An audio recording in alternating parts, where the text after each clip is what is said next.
Epione pain management and regenerative centre. ఇక మీ నొప్పులు శాశ్వతం కావు. నిన్న ఏపీలో సార్వత్రిక ఎన్నికలు అయితే ముగిశాయి. ఈ నేపథ్యంలోనే ఇరు పార్టీలు చాలా గెలుపు మేమే అని చెప్పేసి ఇరు పార్టీలు ధీమాగా ఉన్న పరిస్థితి. అసలు నిన్న జరిగిన ఓటింగ్పై మనతో మాట్లాడేందుకు చోడవరం వైసీపీ ఎమ్మెల్యే అభ్యర్థి ధర్మశ్రీ గారు ఉన్నారు. సార్ చెప్పండి, ఏ విధంగా చూడొచ్చు నిన్న జరిగిన ఓటింగ్పై? ఓటింగు పూర్తిగా ఫ్యాన్ గాలి వేసింది. జగన్మోహన్ రెడ్డి గారి ప్రభావం కుట్రొచ్చినట్టు కనిపించింది. సంక్షేమ కార్యక్రమాల తాలూకా ఫలితాలు అయితే ఈరోజు ప్రతి ఒక్కరు లబ్ధిదారుడు అందరూ కూడా అర్ధరాత్రి 12 గంటల వరకు కూడా నిలబడి ఓటేశారు.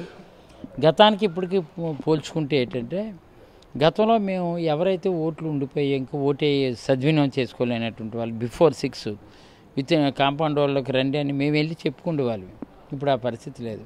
ఏ నాయకుడు వెళ్ళి మిగిలిపోయిన ఓట్లు రండి అని చెప్పలే.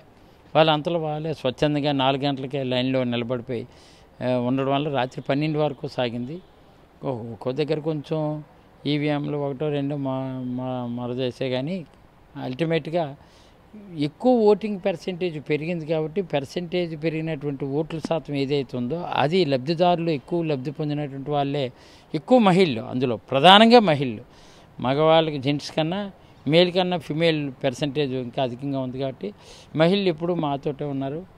అంతకు మించి బాగా దళిత వర్గాలు, ఎస్సీ ఎస్టీ కానీ బీసీ మైనారిటీ సోదరులందరూ కూడా మాతో ఉండడం, దాని మీద ఏంటంటే ఎక్కడికి వెళ్ళినా ఫ్యాన్ గాలి వీచింది. ఏ ఊరు వెళ్ళినా అంచేత రాష్ట్ర వ్యాప్తంగా డెఫినెట్గా రేపు గౌరవ ముఖ్యమంత్రి జగన్మోహన్ రెడ్డి నాయకత్వంలో గవర్నమెంట్ ఫామ్ చేయబోతున్నాం రెండోసారి. అలాగే అనకాపల్లి జిల్లా పరిధిలో కూడా అత్యధిక స్థానాలు మేము గెలుచుకుంటున్నాం. మా చోడవరం నియోజకవర్గం కూడా అఖండమైన విజయం మేము సాధిస్తున్నాం. వృద్ధులు సైతం ఉదయాన్నే వచ్చి 7 గంటలకి లైన్లో ఉన్న పరిస్థితి. అసలు ఎప్పుడైనా ఇలాంటి పరిస్థితులు చూసామా? లేదు, అదే అంటున్నాను. జగన్మోహన్ రెడ్డి మీద అభిమానం, వృద్ధులు కానీ వికలాంగులు కానీ వితంతువులు కానీ అభిమానాన్ని ఓటు రూపంలో చూపించుకున్నారు. హాజరవడంలో కూడా ఓటింగ్కి హాజరవడంలో వృద్ధులు తీసుకొచ్చి బలవంతం తీసుకొచ్చే పరిస్థితి ఉండేది. అలా కాదు.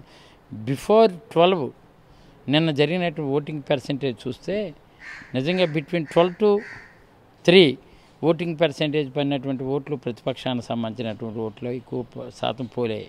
బట్ 7 to 12 ఏవైతే మాకు పోలేయో ముందుగా వచ్చినటువంటి ఓట్ల శాతం అది జగన్మోహన్ రెడ్డివే. అవునన్నా కాదన్నా ప్యూర్ అభిమానం. ఆ మిగిలినటువంటి ఓట్ బ్యాంక్ ఏది ఉందో వాళ్ళు పరిగెట్టినటువంటి ప్రలోభ పెట్టినటువంటి విధానం కానీ, ఇక్కడ సీఎం రమేష్ ఎంపీ అభ్యర్థి ఉన్నటువంటి వాడు చాలా రకాలుగా అన్ని రకాల ప్రలోభ పెట్టారు. కూపన్స్ ఇచ్చి నెక్స్ట్ డే శారీస్ కలెక్ట్ చేసుకోండి అని కూపన్స్ ఇచ్చి క్యాష్ పేమెంట్ ఏదో 10 రూపీస్ నోట్ మీద ఏదో ఇండికేషన్ ఇచ్చి అవి తీసుకొచ్చినటువంటి వాళ్ళకి మళ్ళీ మీకు అదనంగా 5,000 ప్యాకేజ్ ఇస్తానని ఇలాంటి కార్యక్రమాలన్నీ బాగా గట్టిగా చేసినా అల్టిమేట్గా వైఎస్ఆర్ కాంగ్రెస్ పార్టీ విజయం. ఈసారి కూటమి కూడా మేము కూడా గట్టి పోటీనిచ్చాము వాళ్ళు చెప్తున్నారు. అసలు ఏ విధంగా ఉండబోతుంది ఇరు పార్టీల మధ్య? పోటీ అంటే డబ్బులో పోటీ ఇచ్చారు. డబ్బు విపరీతంగా వెదజల్లారు. వాళ్ళ దగ్గర ధనం ఉంది, మా దగ్గర జనం ఉన్నారు, అంతే తేడా. డబ్బులో అయితే మాత్రం వాళ్ళ డబ్బుతో అయితే మేము పోటీ పడలేకపోయాం. బట్ జనంతో పోటీ పడ్డాం కాబట్టి జనంలో వాళ్ళు వెనుకడుగు ఉన్నారు, ధనంలో వాళ్ళు ముందంజలో ఉన్నారు, అంతే తేడా. జగన్ అనే నేను మాట మళ్ళీ వచ్చే నెలలో వినపోతున్నావా? తప్పనిసరిగా జగన్ అనే నేను అనే మాట ఆంధ్రదేశం అంతా కాకుండా ప్రపంచ దేశాల్లో ఉన్నట్టు తెలుగు వాళ్ళందరూ కూడా వినే రోజు విశాఖపట్నం నుంచే వినబోతున్నారు. అంటే విశాఖ పరిపాలన రాజధాని ప్రకటించారు. ఎగ్జిక్యూటివ్ క్యాపిటల్ విశాఖపట్నమే, పరిపాలన రాజధాని విశాఖపట్నమే.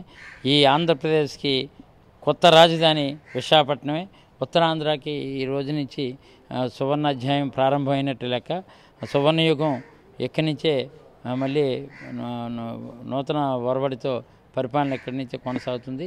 ఇది ఇంకా ఆంధ్రదేశానికి ఆంధ్రప్రదేశ్కి ఈరోజు అభివృద్ధి చెందినటువంటి రాష్ట్రాలలో సరసన ఆంధ్రప్రదేశ్ వితిన్ స్పాన్ ఆఫ్ 5 yearsలో అభివృద్ధి చెందినటువంటి రాష్ట్రాల సరసన ఆంధ్రప్రదేశ్ కూడా చేరబోతుంది.